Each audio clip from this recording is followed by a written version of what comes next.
Good morning students. पिछली video में हमने एमए फाइनल ईयर का जो लोकल सेल्फ गवर्नमेंट है, लोकल सेल्फ गवर्नमेंट, उसका एक टॉपिक लिया था, स्थानीय निकाय या स्थानीय स्वशासन। और मैंने आपको बताया था कि स्थानीय निकाय या स्थानीय स्वशासन का जो टॉपिक है उसमें हम दो महत्वपूर्ण भागों में बांटकर उसको पढ़ते हैं। एक तो ग्रामीण स्थानीय स्वशासन, जिसको पंचायती राज कहते हैं, और एक नगरीय स्थानीय स्वशासन, जिसको नगर निकाय कहते हैं। ये टॉपिक उसमें है। तो पंचायती राज के बारे में पिछले वीडियो में मैंने आपको विस्तार से समझाया था। आज इस वीडियो में नगर निकाय या नगरीय स्थानीय स्वशासन की हम बात करेंगे।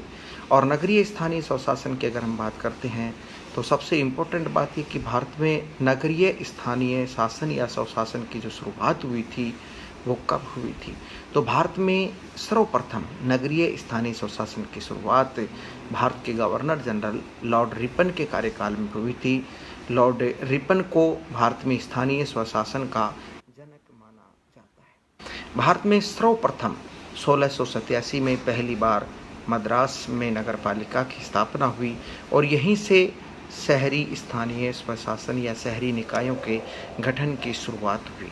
मद्रास से नगर पालिका के गठन के बाद 1793 का जो चार्टर एक्ट था उसके अंतर्गत भारत के 3 महानगरों में नगर निगम बनाए गए थे। मद्रास, कलकत्ता और मुंबई में नगर निगम बनाए गए थे। राजस्थान की अगर हम बात करें इस कड़ी में, तो राजस्थान में नगरीय स्थानीय स्वशासन की शुरुआत 1864 में हुई। 1864 में पहली बार माउंट आबू में नगर पालिका बनाई गई। इसके बाद 1866 में अजमेर में और 1867 में ब्यावर में नगर पालिकाएँ बनाई गई। ब्यावर नगर पालिका जो 1867 में बनी वो राजस्थान की पहली निर्वाचित नगर पालिका थी, अर्थात पहली बार नगर पालिका के चुनाव ब्यावर में हुए थे 1867 में। नगर निकायों की बात करें, इनकी वैधानिकता की बात करें तो नगर निकायों के प्रावधान जो है वो राज्य सूची में किए गए। राज्य सूची का विषय नगर निकायों को बनाया गया है और नगर निकाय को राज्य सूची का विषय बनाया गया। इसका मतलब यह है कि नगर निकायों पर कानून बनाने या विधि बनाने की जो शक्ति दी गई है, पावर दी गई है, वो राज्यों की सरकारों को दी गई है। और राज्य सरकार ने इसी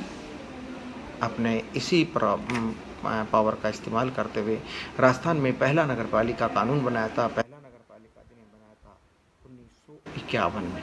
और 1951 में जो नगर पालिका अधिनियम बनाया, कानून बनाया, इसके द्वारा राजस्थान में नगर पालिकाओं का गठन किया गया। लेकिन 1959 में इस नगर पालिका कानून को समाप्त कर दिया गया और एक नया नगर पालिका कानून बनाया गया। नगर पालिका अधिनियम 1959 के नाम से बनाया गया और इसके द्वारा राजस्थान में नगर निकायों का गठन किया गया। एक इम्पोर्टेंट बात यह कि नगर निकाय जो हैं या स्थानीय शासन की जो संस्थाएं हैं, इनके प्रावधान संविधान में नहीं किए गए थे। इनको संवैधानिक दर्जा प्राप्त नहीं था, संवैधानिक शक्तियाँ प्राप्त नहीं थी।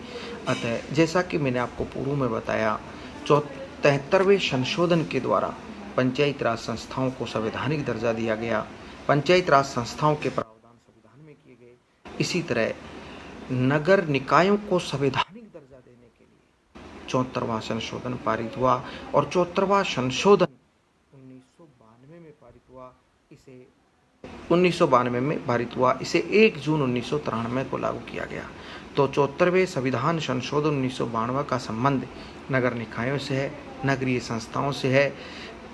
74वां संविधान संशोधन संसद के द्वारा पारित हुआ 1992 में, राष्ट्रपति के हस्ताक्षर हुए, अधिनियम बना, लेकिन इसको 1 जून से लागू किया गया। 1 जून 1993 से इसको लागू किया गया। इसके कुछ मुख्य प्रावधान है, वो ये हैं कि इस 74वें संशोधन के द्वारा पहली बार नगर निकायों को या नगर पालिकाओं को संवैधानिक दर्जा दिया गया, अर्थात नगर निकायों के प्रावधान, नगर पालिकाओं के प्रावधान संविधान में किए गए। अब नगर निकाय को संवैधानिक दर्जा दिया गया, इनके प्रावधान संविधान में किए गए, तो कहाँ पर किए गए? तो 74वें संशोधन के द्वारा नगर निकायों के जो प्रावधान संविधान में किए गए, वो संविधान के भाग 9 क में किए गए। भाग 9 में पंचायत राज है, भाग 9 क में नगर निकाय है। और संविधान के भाग 9 क में अनुच्छेद 243 तय तराजू वाला तय से लेकर अनुच्छेद 243 यह 6 तक। तो संविधान के भाग 9 के में अनुच्छेद 243 तय से लेकर 243 य 6 तक नगर निकायों के प्रावधान किए गए और 74वें संशोधन के द्वारा ही नगर निकायों के लिए 12वीं अनुसूची संविधान में बनाई गई या 12वीं अनुसूची संविधान में जोड़ी गई। और इस 12वीं अनुसूची में ऐसे 28 विषयों को रखा गया जिन पर नगर निकाय या नगरीय स्थानीय संस्थाएं अपना काम करेंगी, विकास करेंगी। इसके द्वारा नगर निकायों में महिलाओं को आरक्षण भी दिया गया।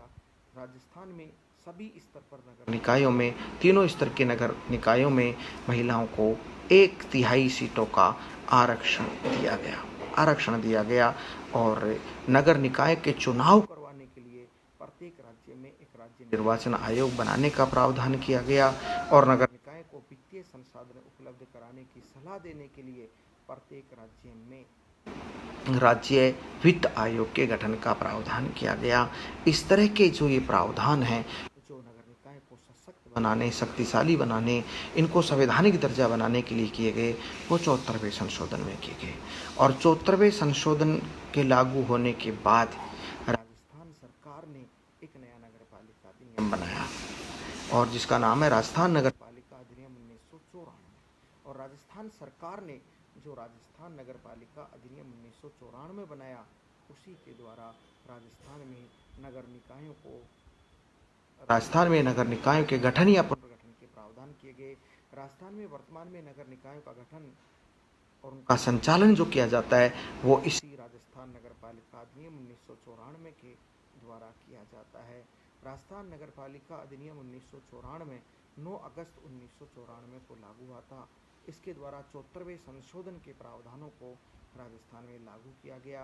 वर्तमान में राजस्थान में नगर निकायों का गठन व संचालन इसी अधिनियम के द्वारा हो रहा है और इस अधिनियम के अंतर्गत नगर निकायों के जो तीनों स्तर हैं, नगर निकाय की जो त्रिस्तरीय व्यवस्था राजस्थान में है, उसके गठन के प्रावधान किए गए, जिसमें पहला स्तर जो है नगर निगम है, दूसरा नगर परिषद है और तीसरा नगर पालिका है।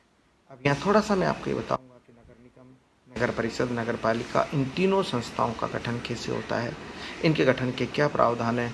तो राजस्थान में वर्तमान में हम नगर निगम की बात करें तो राजस्थान में वर्तमान में 7 नगर निगम हैं। 7 तो संभाग स्तर पर, संभाग मुख्यालय के जो शहर हैं उनमें 7 में नगर निगम है और एक नगर निगम का गठन 5 लाख से अधिक की जनसंख्या वाले शहरों में किया जाता है। अगर किसी शहर की जनसंख्या 5 लाख हो गई है या इससे अधिक है तो उसमें एक नगर निगम बनाया जाएगा। नगर निगम का गठन एक महापौर, एक उप महापौर एवं वार्ड पार्षदों से मिलकर होता है। एक महापौर होता है, इसमें एक उप महापौर होता है और वार्ड पार्षद होते हैं। जितने भी वार्ड पार्षद हों वो वार्ड पार्षद होते हैं। महापौर नगर निगम का मुखिया होता है। महापौर इसको मेयर भी कह देते हैं, नगर निगम का मुखिया होता है। चुनाव की अगर हम बात करें तो वार्ड पार्षदों का चुनाव जनता के द्वारा सीधे किया जाता है। जनता प्रत्यक्ष रूप से मत देकर वार्ड पार्षदों को चुनती है, जबकि महापौर उप महापौर का चुनाव अप्रत्यक्ष रूप से होता है। महापौर उप महापौर प्रत्यक्ष रूप से जनता के द्वारा नहीं चुने जाते। हालांकि राजस्थान में एक बार ये प्रावधान भी कर दिया गया था कि महापौर का चुनाव जनता सीधे प्रत्यक्ष रूप से करेगी, लेकिन उस प्रावधान को बाद में हटा दिया गया। तो महापौर उप महापौर का चुनाव कैसे होता है, देखिए। वार्ड पार्षदों का चुनाव जनता करती है। जनता के द्वारा चुनकर जब वार्ड पार्षद आते हैं तो वार्ड पार्षद अपने में से किसी एक को महापौर, एक को उप महापौर चुनते हैं बहुमत के आधार पर। इस तरह से इनका चुनाव होता है। राजस्थान में पहला नगर निगम बना था जयपुर में। जयपुर नगर निगम और जोधपुर नगर निगम एक साथ बने थे 1992 में। उसके बाद कोटा में नगर निगम बना, फिर अजमेर बना, फिर बीकानेर बना, फिर उदयपुर बना, फिर भरतपुर बना। 2014 में उदयपुर और भरतपुर नगर निगमों की एक साथ स्थापना की गई। नगर निगम से निचले स्तर की बात करें तो नगर परिषद होता है। नगर परिषद का गठन 1 लाख से 5 लाख तक की जनसंख्या वाले शहरों में होता है। अगर किसी शहर की जनसंख्या 1 लाख हो गई है, 1 लाख से लेकर 5 लाख तक नगर परिषद उस शहर में बनाया जाता है। नगर परिषद का गठन एक सभापति, एक उप सभापति एवं वार्ड पार्षदों से मिलकर होता है। नगर परिषद में एक सभापति होता है, एक सभापति होता है और वार्ड पार्षद होते हैं। नगर परिषद की बात करें तो यहाँ भी वार्ड पार्षदों का चुनाव जनता के द्वारा प्रत्यक्ष रूप से किया जाता है। जनता वार्ड पार्षदों को प्रत्यक्ष रूप से मत देकर चुनती है। तो वार्ड पार्षदों को तो जनता प्रत्यक्ष रूप से चुनती है, जबकि सभापति उपसभापति का चुनाव कैसे होता है? तो वार्ड पार्षद चुनकर आने के बाद अपने में से ही एक को सभापति एक को उपसभापति चुनते हैं, अर्थात सभापति उपसभापति का चुनाव अप्रत्यक्ष रूप से होता है।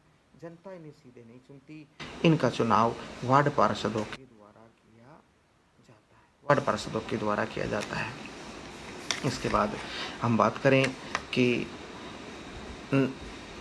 इनका एक एक सरकारी अधिकारी होता है, सरकारी प्रतिनिधि होता है।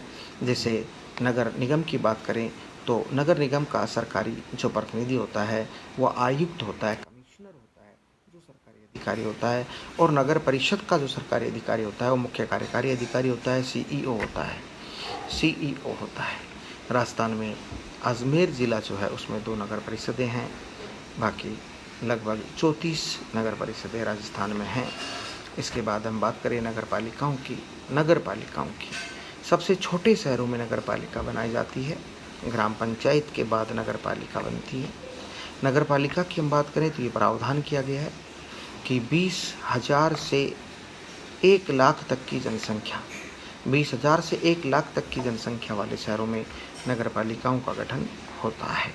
नगर पालिका का गठन एक अध्यक्ष, एक उपाध्यक्ष और वार्ड पार्षदों से मिलकर होता है। एक नगर पालिका अध्यक्ष होगा, एक नगर पालिका उपाध्यक्ष होगा और वार्ड पार्षद होंगे, इनसे मिलकर होता है।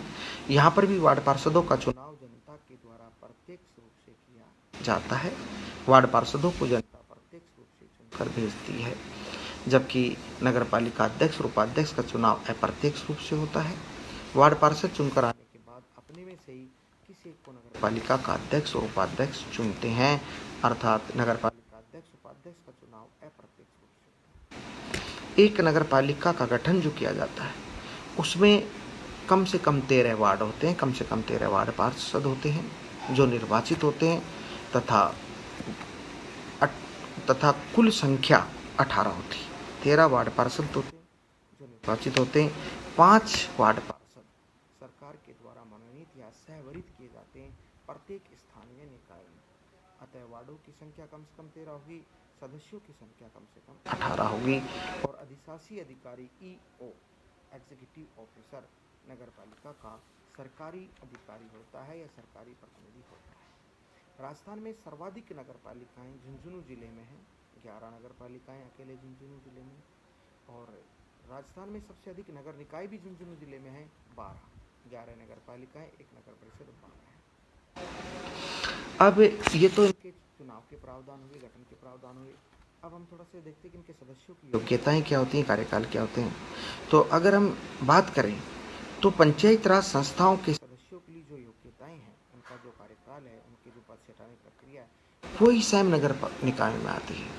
नगर निकायों का सदस्य बनने के लिए भारत का नागरिक होना चाहिए, कम से कम 21 वर्ष की आयु प्राप्त होना चाहिए, जिस क्षेत्र से चुनाव लड़ रहा है उस क्षेत्र का निवासी होना चाहिए, उस क्षेत्र की मतदाता सूची में नाम होना चाहिए, लाभ के पद पर नहीं होना चाहिए, कदाचित पागल दिवालिया घोषित नहीं होना चाहिए और 21 नवंबर 1995 के पश्चात तीसरी संतान उत्पन्न नहीं होनी चाहिए।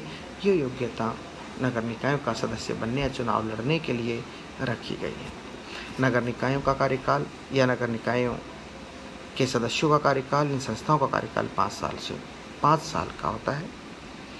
नगर निकायों के अध्यक्ष और उपाध्यक्ष को पद से हटाने की प्रक्रिया वही है सेम जो पंचायत राज में हमने देखी थी, अर्थात नगर निकाय के अध्यक्ष और उपाध्यक्षों को भी पद से इन संस्थाओं के सदस्यों के द्वारा 3/4 के बहुमत से पारित अविश्वास प्रस्ताव पारित करके हटाया जा सकता है। लेकिन अविश्वास प्रस्ताव चुनाव के 2 वर्ष पश्चात लाया जा सकता है और यदि पारित नहीं होता है तो दोबारा 1 वर्ष पश्चात लाया जा सकता है।